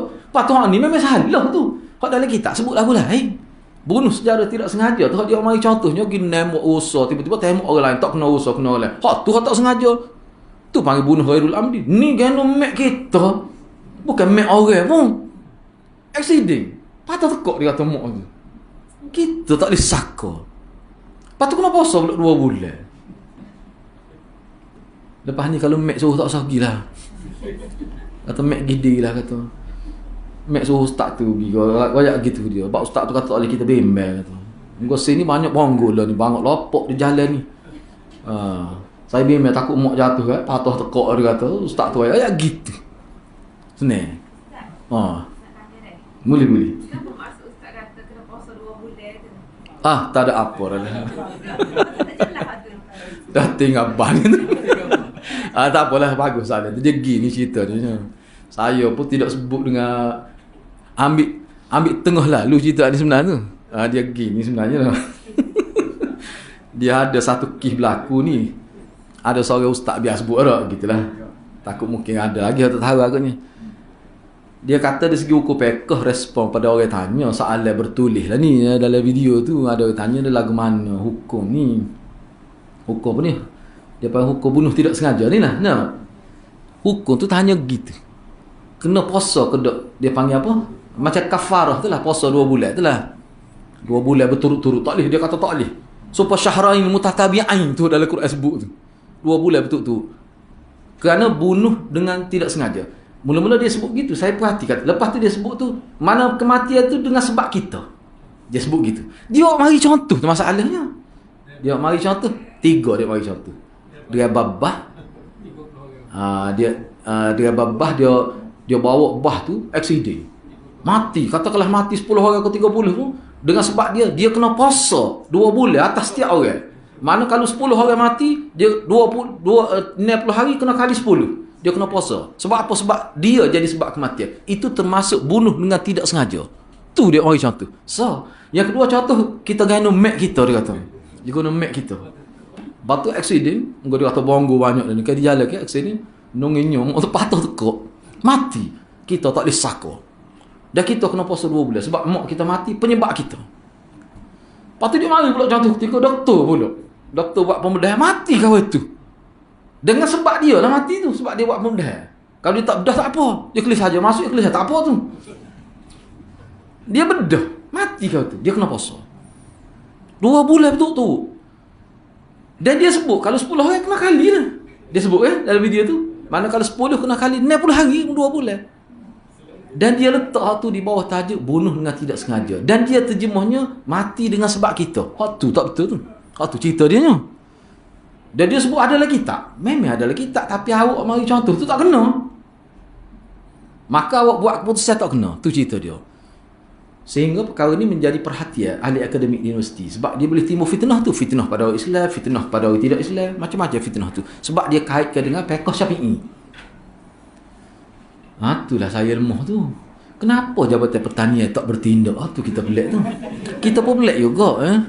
Sepatut Jabatan Pertanian dia kena ambil perhatian barang-barang gini. Abang mai faham lah tu. Nah. Apa gitu dia buat tak tahu yang gitu tu. Kita pelik juga tu. Bahaya tu. Bahaya. Gitulah si boleh faham gitulah cerita dia tu. Tu pelik tu. Jadi benda ni kita memalukan. Internet ni dia ramai. Ni saya tahulah ni ramai orang masuk Islam sampai sekarang ni kerana internet juga. Dia menarik, dia tengok perbincangan tu. Tapi kalau dia kebetulan dia dengar ni, mula-mula dengar kena ni selalu. Uish, dia kata paruk ni. Ajaib ni dia kata. Ajaran ni menyekap kemajuan ni. Takut dia pun nengung. Bahkan pokok dia tu, dia ulah pula di bawah tu, dalam komen tu, dia kata doktor kena ngaji ni barang-barang lagu ni. Dia ui pula ni. Cuba fikir kat ajaran Islam, tidak gitu. Lepas tu di mana? Tak nak sabar lah, tak nak sabar. Orang panggil kemalangan tu. Kemalangan tu. Tidak di bawah bunuh dengan sengaja tu. Gitulah cerita dia nya. Jadi, sebab tu bagi saya lah, sebab tu saya masuk dari tu, saya kata pandangan ulama. Bila sebut pandangan ulama, dia hanya pandangan. Kalau sesuai, kita boleh pakai sebab ulama. Tapi tak boleh kita anggap dia ni seperti kata-kata Nabi. Sehingga mesti kita ikut, tak kena gitu. Maknanya, ni satu pandang. Kita terimalah. Tapi saya sebutlah, tapi contoh yang disebut tu tak kena dengan dalam kitab ni. Baik, bunuh dengan sengaja tu pandangan ulama macam mana? Semua, banyak ke pandang? Kita ambil lah. Supaya kita hudud semua terima pelaksanaan dia tu yang menjadi perbincangan hangatnya. Misalnya kalau bab potong tangan, antara isu baru yang timbul dalam buku yang saya baca dalam internet juga, perbincangan ulama, saya tak tahu sesat dah tidak, wajar ke tidak dibius terlebih dahulu untuk potong tangan. Dulu tak ada timbul, tapi sekarang ni bila ada teknologi tu, sebab dia potong tangan ni bukan untuk menyakitkan dan menyeksa, tapi untuk memberi pengajaran. Bila dia lepas buat tangan tak ada cukup dah tu untuk zajar, untuk sekatan, untuk lepas ni dia tak buat tu. Jadi bahaya ke kalau tidak bius, kerak gitu dah lagu mana. Kalau dulu memang tak ada sistem tu, tak ada dia punya teknologi tu. Jadi lah ni boleh ke kita masuk dalam satu mekanisme untuk pelaksanaan, dari sudut pelaksanaan. Ulama setengah kata boleh, setengah kata tak boleh. Becah pula situ. Tapi semua terima nak potong tangan. Nak potong tangan. Tapi cara tu. Dia bicara semua tu sahih, pisah. Semua dia ambil kira belakang. Nak ayahnya adilnya agama ni. Adil. Kalau wikit tu, bahang apa kobar yang kita kata. Kalau wikit tu, ya tak iya pun, nak suruh putus juga. Nah. Biar dia reti, kita kata tak. Dah kita kena curi. Nah. Tapi Islam dia tidak kira perasaan gitu. Walaupun nak laksanakan hudud yang begitu jelas, tak dihubah dah. Tapi dia masih lagi mengambil kira rahmat itu. Tu orang panggil agama. Lagu tu agama ni tak ada kesian langsung ke doktor. Enggak, doktor tu jenis aktif pula. Kena 10 orang setahun. Lemak otak lah dia. Kata gua aku ni. Itulah pakar pendapat Ustaz tu. Ada 200 hari lagi dia kata nak puasa. Tak kenyanya. Baik. Dia ada lagi banyak kau lagi sebab kau nak sambil kedai kopi gitu pacerah gitu. Cuba kita masuk semua dah kita. Jauh kita pergi tu. Tapi nak ayat gitulah, sedih kita tengok. Saya harap benar lah jabatan-jabatan tu mana bertugas dengan cara baiklah. Jadi melalui ayat ni, ayat Al-Kautsar ayat 2 ni, Allah memerintah kepada Nabi untuk ikhlas. Baik, cuba tengok faedah bawah tu. Nombor 3. Salat dan menyembelih binatang korban termasuk ibadat yang paling utama bagi hamba dalam menampakkan rasa syukur kepadanya. Kerana huruf fasalli, fa tu, partikel fa itu yang bermakna maka pada ayat di atas menunjukkan sebab. Makna hak ni kalau nak faham kena baca ayat daripada awal lagi dah. Daripada awal surah Al-Kautsar tu. Nak boleh tubi ayat nombor 2. Inna a'tainakal kautsar. Sebenarnya kami berikan kami beri pada engkau Al-Kautsar. Apa dia Al-Kautsar itu? Sumber air. Itu saja sumber air yang ada di hari akhirat. Al-Kautsar itu. Telaga ataupun kolam Kautsar itu. Itu saja sumber air. Nak air kena pergi situ. Tapi setengah tu bila pergi tak ada siapa. Tu dihalau. Jadi nak dapat hal tu, apa dia? Kena semaya biar ikhlas. Dan juga kena korban dengan ikhlas. Li rabbik mana ikhlas untuk Tuhan engkau. Kalau tidak tak akan dapat. Di muka dunia ikhlas tak ikhlas pun tetap dapat air tu. Memang dunia ni memang Allah tidak nak sekat lagi. Memang begitu sifat dunia. Orang buat jahat pun kadang-kadang boleh nikmat lebih banyak daripada orang buat baik. Itu dunia sebagai ujian kepada manusia. Tetapi di hari akhirat dia lain. Hari akhirat ni dia lebih kepada untuk orang-orang baik sahaja. Orang jahat dia tak akan dapat sedikit pun kebaikan. Sampai begitulah. Jadi fa tu maknanya sebab lah. Mana sebab untuk dapat nikmat. Banyak nikmatnya. Sebesar ya Al-Kautsar itu. Gitu maksudnya. Jadi mengerjakan hal tersebut merupakan sebab untuk bersyukur atas apa. Jadi kita duk taat, duk korban, ibadat kerana Allah itu tanda syukur. Tanda syukur tu gak ibadat paling besar ni sembahyang lah. Dia ibu pada ibadat tu. Dan salah satunya korban lagi. Sebab tu dia digandingkan sekali dengan sembahyang itu. Jadi itulah menjadi sebab kira-kiranya Allah beri rahmat. Salah satu rahmat paling besar ni, Allah benar kita ambil air Nabi. Sekali minum, tak dahaga sampai bila-bila. Bukan cetung dia. Tempat cebok dia tu, Nabi kata, seperti bintang di langit ni banyak. Itulah. Lepas tu, bera dia. Kita tengok, kita duduk alik ni, di bera kata dia bera ni. Tepi dia tu lah. Nak tengok tepi alik sana, tak nampak jauhnya. Besarnya, luahnya dia punya Kautsar Nabi. Cetung sepuluh bintang di langit. Kita kata, tak banyak nampak tu, bintang. Moga awak tu kira mata awak. Tengok bini pun nampak sekerak. Tu cuba guna tu, dia panggil teleskop tu. Teleskop panggil. Tengok penuh bintang tu. Cuba tengok dalam TV kan, kalau kita ambil dah bahagian dia komentari ke betul, kita tengok bagaimana dia punya kajian astronomi tu kan. Tengok dia tunjuk guna teleskop nama tak? Alah, seperung Hubble tu. Hubble pada tiar tu. Dia tunjuk nampak penuh langit. Tak ada ruang. Hak kecil besar ada belakang. Jadi hal tu Nabi kata itulah cetung dia sebanyak itulah. Tapi nak pergi tak boleh setengah-setengah. Walaupun persediaan Allah, dah cetung banyak mana kira-kiranya tak berebut dah tu boleh sesarai dah cetung. Tapi tak boleh masuk juga apa-apa. Tak ikhlas ibadat. Tu tak baca ayat lagi tu. Qul hal nunabbi'ukum bil akhsarina a'ma alladhina dhalla sa'yuhum fil hayatid dunya wa hum yuhsinuna sun'a. Nah, ayat tu kan? Tak ingat ayat surah berapa tu tahu tu tak. Tahukah, nakkah, katakanlah wahai Muhammad, tanya sahabat-sahabat tu, hal unabbiuk, maukah aku cerita pada kamu orang yang paling rugi amalan dia, bukan tak beramal tapi rugi. Alladzina dhalla sa'yuhum fil hayatid, yang mana mereka ni masih hidup di dunia dulu sesak dalam beramal. Kena ingat tu, sesak dalam beramal. Sebab tu ulama kata ni ahli-ahli bid'ah. Wahum yuhsinuna su'an, sedangkan dulu mereka sangka mereka lah orang yang paling banyak buat kebaikan.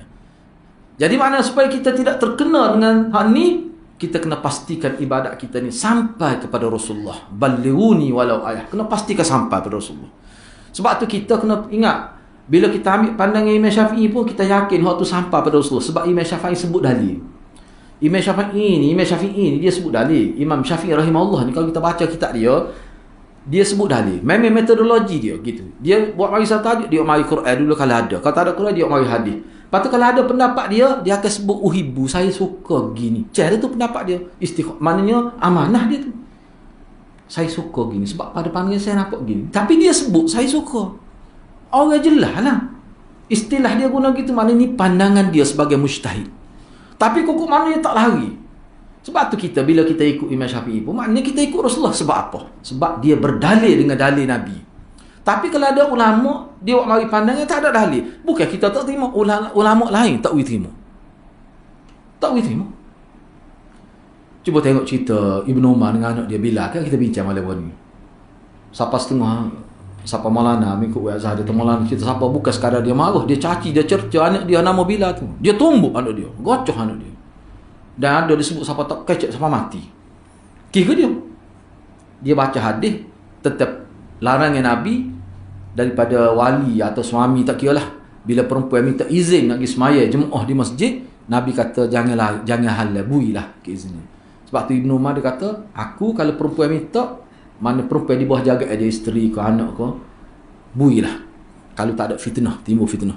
Masjid nak banding dengan maidin, mana lebih fitnah? Nampak sangat duk prejudis pada Tok Siok tu tak? Tiba-tiba anak dia kata, saya tak suka. Mana saya lebih suka perempuan semaya di rumah. Dan dia tidak sebut dalil. Itu pandangan semata-mata. Jadi bila pandangan semata-mata bercanggah dengan dalil Nabi, hadis Nabi, hak tu Ibnu Umar marah tu, ini mengikut pandangan ulama. Sehingga dia cerca, dia caci, paruk dia kata. Dan dalam setengah riwayat, kata dia tumbuk anak dia. Dan dia tak kecek sampai mati. Dia nak marah. Jadi ulama ada hura, dia kata, kita yakin kalau anak dia tu boleh kemuka ke dalil, Ibnu Umar tidak akan marah.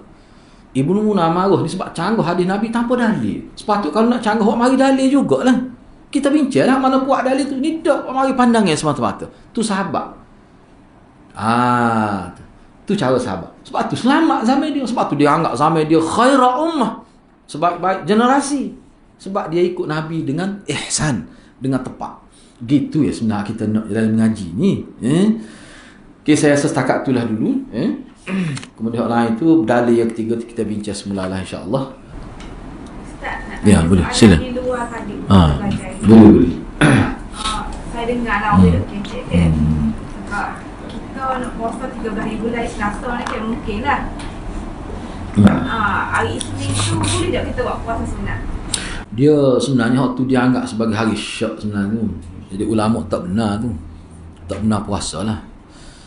Cuma saya tak ingat ada juga yang kata makruh, seorang kata haram, pelbagai lah. Molek tak usah lah. Saya tengok dari sudut ni, pandangan tu, jari syak tu sekara. Lepas tu mengikut sahabat, ni adalah apa yang saya baca lah. Sahabat kata alah ke bulan Sya'ban, alah ke akhir tu Nabi tak puasa. Bukan sekadar hari syak. Dalam bulan Sya'ban Nabi puasa tak banyak. Puasa penuh Aisyah kata Ramadan, tak apalah tu kita makruf dah. Tapi ala akhir tu Aisyah tu boleh kata kedak lah. Tapi ada yang kata boleh tapi makruh. Kalau boleh pun makruh. Tapi ada yang kata, cuma saya tak ingat secara spesifik ulama tu kena rujuk lah. Tapi tak usah puasa lah tu nya. Molek gitulah. Ya, boleh. Puasa 3 bulan straight. Tu tak ada langsung lah tu. Tu amal tu bomo tu. Sebenarnya tu bomo amal buat gitu. Saya jumpa lah. 2 tahun pada. Saya pergi dia tu, dia puasa setahun lebih dah cool. Putih tubuh dia, pucat. Saya kata buka pakcik tak boleh gini. Biar dia kata, kau setahun lebih dah buat ni, nak habis 2 tahun. Kat 700 hari lebih tu. Kerana nak bom, nak dapat kekuatan supaya syaitan tak boleh ganggu. Oh dahsyat. Saya nasihat dia tak pakai. Saya kata Nabi bila nak buat rawatan gini, Nabi minta pada Allah baca ayat-ayat Quran Fatihah gitu tu. Tak boleh buat kerja gini ni. Dan bagi saya perbuatan itu masuk dalam mutanati'. Hak Nabi sebut halakal mutanati', binasa orang berlebih-lebih dalam ibadat. Tak boleh. Tak betul. Sebab saya Glenda. Setiap bulan tu ada Aisyah. Tak. Dia tu Aisyah berapa? Berapa hari bulan Aisyah setiap bulan lain? Akhir bulan Islam. Tak. Tu akhir bulan tu kan ada sebut hadis sunnah puasa akhir bulan. Dia punya awal bulan akhir bulan tu. Sebab dia ada kalender. Tak kena. Kalau buat ada kalender macam tu dia punya. Pakai api lah Lena tu. Dia gini sebenarnya. Bagi saya lah. Dia kalender ni, dia buat kalender tu setahu mana dia ngaji pun tak tahu lah. Sebab dulu kalender sebut tu. Sebut tu dia panggil ancaman orang yang meninggalkan salat fardu. Saya ingat lagi. Dia tak tepi. Siapa dia tinggal mayasa sebab zina dengan ibu. Beratnya. Padahal Nabi sebut sahihnya tidak gitu. Nabi sebut siapa tinggal mayasa dengan sengaja ni seperti hilang keluarga. Ada sebut sahih hilang keluarga dan hilang harta. Dalam pandangan agamanya berat tak berat orang tinggal mayasa seperti hilang keluarga dan harta. Menyebabkan dia jadi tak ada siapa-siapa, tak ada akib, tak ada keturunan dan tak ada harta benda. Tu ya hak sahihnya. Kau zina dengan ibu memang tentu tak sahih. Lepas tu ada lagi lah Zuhur gini. Lepas tu ada juga satu ketika tu nak masuk bulan Ramadan. Tengok-tengoklah ada ke dia. Dia tak tepi tu kelebihan setiap malam Ramadan. Malam yang ke-17 boleh pahala Nabi. Boleh pahala Nabi. Tu tak betul tu. Kalau ada kalender tu kalau saya nak tahu buting. Buat tu cucu api, bakar api, takutnya tengok kan anak cucu ke punya amal tu lepeh kita nak. Memang lah. Dia pun kalau dia tahu supaya kita tahu insya-Allah dia tidak lagi. Itu saya rasa tak tahu. Kita tahu ya kulli hal yastawi alladhina ya'lamun wal ladina. Orang tahu tak tahu gitu ya beza dia. Kita ni hak tahu ni nak puasa takut sudah kecoh.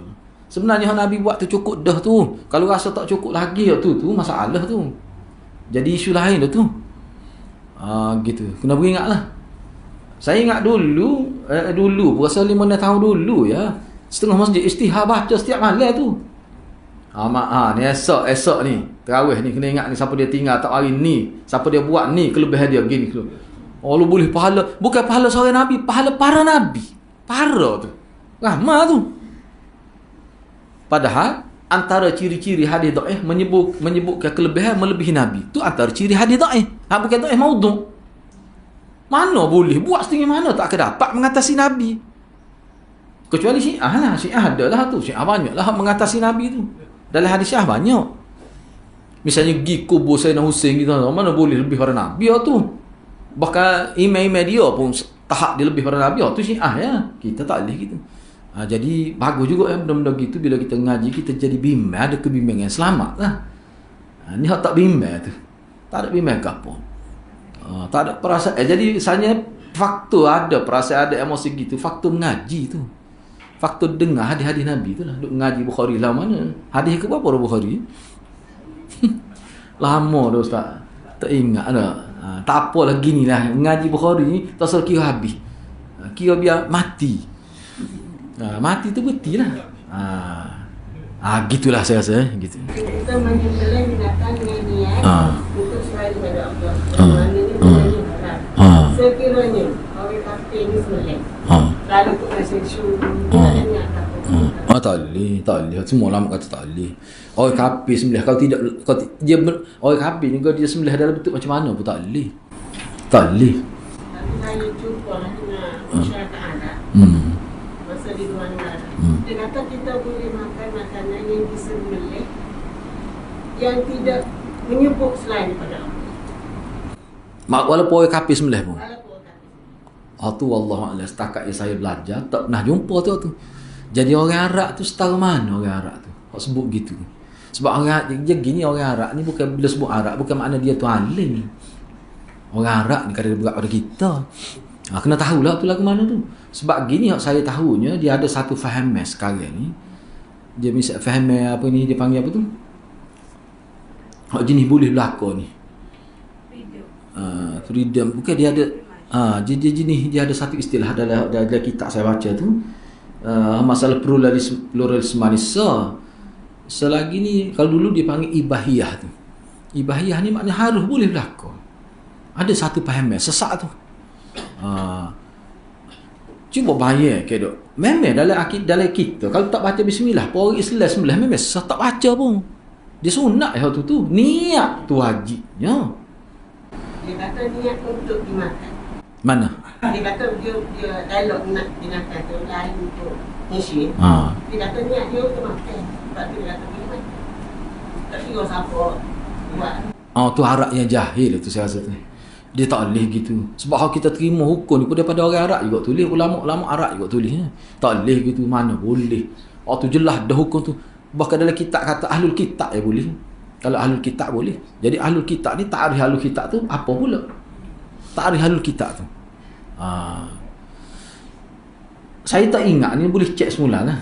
Ada yang sebut bahawa kalau orang kafir sembelih tapi ahlul kitab. Cuma ahlul kitab tu dia ta'arif lain.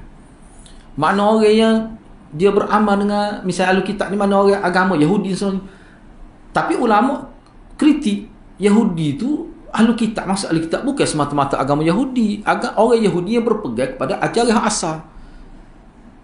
Lepas tu umum ulama terima dah tu terbatas dah tu. Bila jelas dah ajaran Nabi, dia kena ikut Nabi dah. Bahkan orang tak panggil ahlul kitab dah katalah dia ikut. Zaman sekarang ni kalau dia ikut ajaran Nabi tak sah tu. Tak sah. Sebab dia kena ikut ajaran Nabi. Bahkan Nabi sebut kan kalau Nabi Isa bangkit kan adalah dia akan ikut aku. Sebab tu timbul masalah tentang khadir ni ikut syariat mana. Jumpa orang lain, Nabi tak pernah jumpa, nasabah ke? Itu biadab tu. Kurang ajar tu kalau Nabi Khadir masih hidup lagi. Bapa tak jumpa Nabi? Bapa nak jawab lagu mana?